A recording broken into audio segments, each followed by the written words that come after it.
arinta baasaboorka oo ah inaan sharaxaad inaan ka siino baasaboorka inay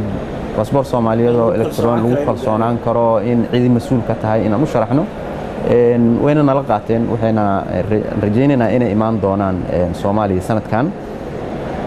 qoliyo u qaabilsan aqoonsiga dokumentiyada deetana ay qiimeyn ku sameyn doonaan dokumentiyadeenna ama baasaboorkeena iyo si ay uga qancaan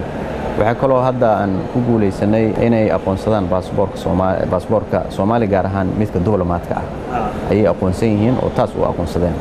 marka iyadoo bilow fiican ay ahayd diblomaadka ay aqoonsadeen waa dalal badan oo Yurub ka tirsan sida Norway oo kaleeto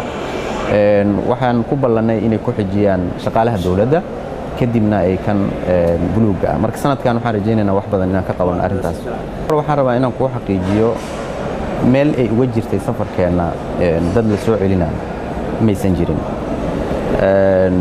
Norway wixii ay ballan qaaday oo ahayd inay Soomaaliya wax la qabato dawladda Soomaaliya u sheegtay anigoo kalena ma ahan qofka kala hadlayo wasaaradaha ayaa kala hadla arintu mar haday horumarin iyo dhaqaale iyo fangareyn markay noqoto aniga banaankan ka jooga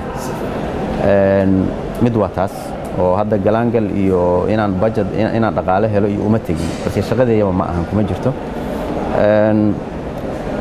ajendaha u tagana meelna uguma jirin wax la xiriira dadka la soo celinayo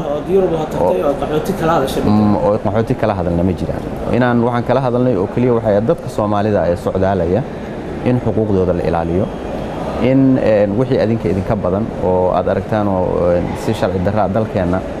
ama airportadena aad aragtaan inay ka soo bixinaan nala socodsiisaan tusaale qof halkan ka baxay haduu ka dego Oslo ka degay intaysan naga qaadan aragti xun inay nala socodsiiyaan si aan u ogaano qaladku meesha ka dhacay iyo saraakiishanu sida u shaqeynayso waa arrimaha socdaalka inaan ka wada shaqeyno